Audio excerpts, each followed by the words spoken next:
Hey, hi there, this is Murli Sundar, your happiness coach, and I'm going to thrill you with some amazing location over here. Right now, I am in a floating village. Yes, a village in the middle of a lake. Even they have a school also. Okay, I'm going to show you around. I am right now in the middle of a largest Southeast Asia's largest freshwater lake, and what you see here is real people living over here, and these are all their houses. Okay, and a few years before, the water came up to the top of the floor. Can you imagine that? They are all stilt houses, and every house has a big stilt, and they all live here permanently. These are all the residences. See, this is how their house looks like. These are all villagers, and the whole place is full of villagers. You see this? Wow. The most of the people living here depend on fishing. Okay. And what's the name of the village? Kampong. Kampong. Okay. Oh, I hope I spelled it right. But that's an amazing place. I think is this the only place? No, they have the village are still like this, about 5 to 6 different villages, but the floating village around the whole lake, there are more than 170 floating villages. Like this? This is one village. Yeah, this is one village. Oh God, my tour guide says that this is one village. Like this, there are more than 170 villages in this freshwater lake. Can you believe it? Wow. Because we have over 3 million people living around the whole lake. Okay, just let me ask. Okay, tell me more about this lake, Long. Okay, this lake they have more than 3 million people living around the whole lake. 3 million people living around the lake, like this in the stilt houses. Wow. And we have 5 provinces around the whole lake. We have the Siam, okay, Kampong, Kampong, wow, Kampong province. Wow, that's nice. And this lake is the most of freshwater fish in the world. Freshwater fish, okay. Yeah, and before the war, 1960 up to 1980, okay, we could get the fish from this lake 10 tons of fish in 1 square kilometer. 10 tons of fish in 1 square kilometer. Wow, that's right. How deep is this lake? Now the water here around 5 meters deep because we are right on the canal. Okay. This is 5 meters deep. Yeah. And it's quite safe? It's quite safe. Wow, there's a temple also here. We have the Buddhist monastery. There's a Buddhist monastery. Here. Okay. We come to worship over here. Oh, the local people come here to worship the Buddhist monastery over here. There's a school, primary school. There's a primary school in this floating village. Yeah. There are 3 million people around the lake. From September to November, that is the school holiday. Wow, it's a school holiday. For 2 months on September, October. September, October is the school holiday. Where do these people go out? They go out of the lake or they stay here? They still stay here. They're helping the caravans go for fishing. Okay, they go for fishing. Wow. This is absolutely amazing. And like this, there are more than how many villages? 100?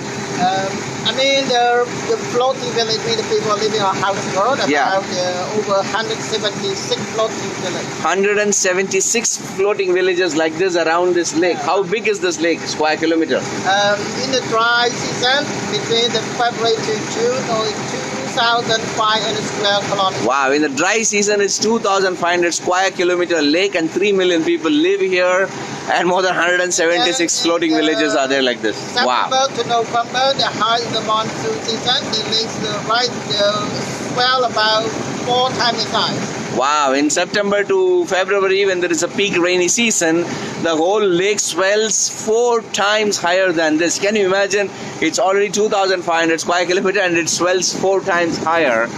And people live here. And this is how people, these are all fishermen folks.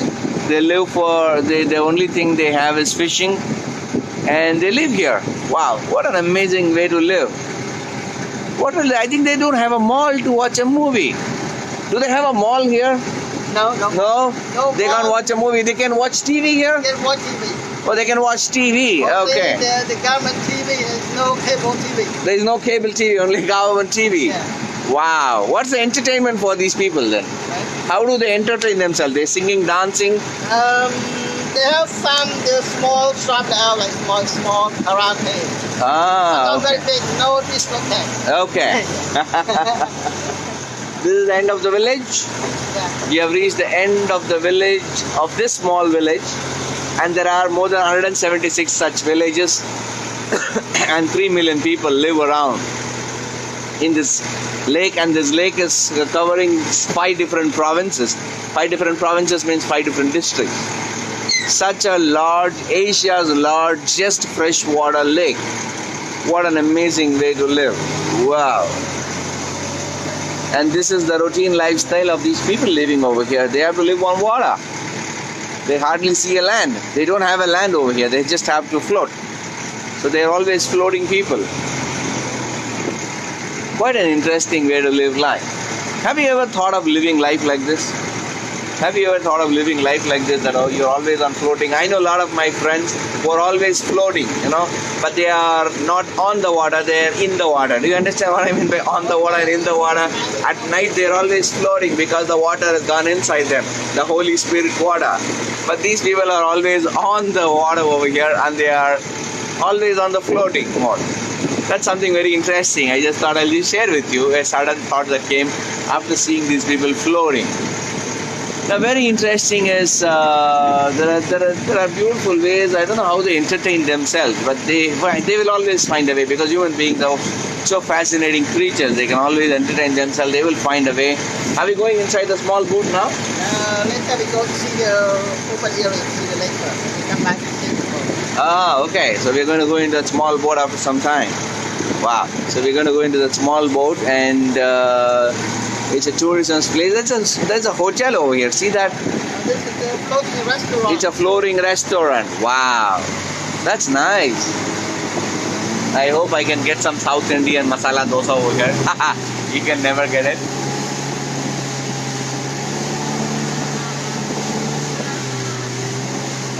Wow.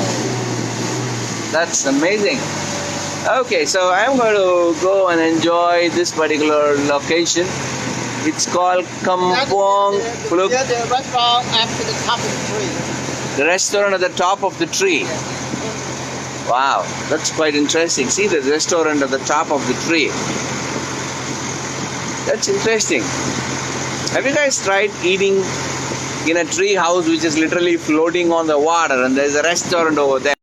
And this place is some 25-30 kilometers away from Siam Reef. And this is an off season which have come now. That's the reason very less tourists. That's a good place to come. This is called Siam Reef in Cambodia. And the name of this place is called what? Kampong phluk. Kampong phluk. Kampong phluk. Kampong phluk. Phluk. Okay, Kampong phluk is the name of this place, and there are lots of mangrove trees. Is mangrove? Are they mangrove? There is a mangrove tree. These are all mangrove tree, and probably I'm going to go in a smaller boat into these inside lake. That's going to be interesting, because even in Tamil Nadu we have a place called Pichavaram and Chidambaram mangrove forest. This looks similar to that. Quite interesting, and we are going to just hang around this place. And hey, Bhagat Laddus, yes. I still remember that.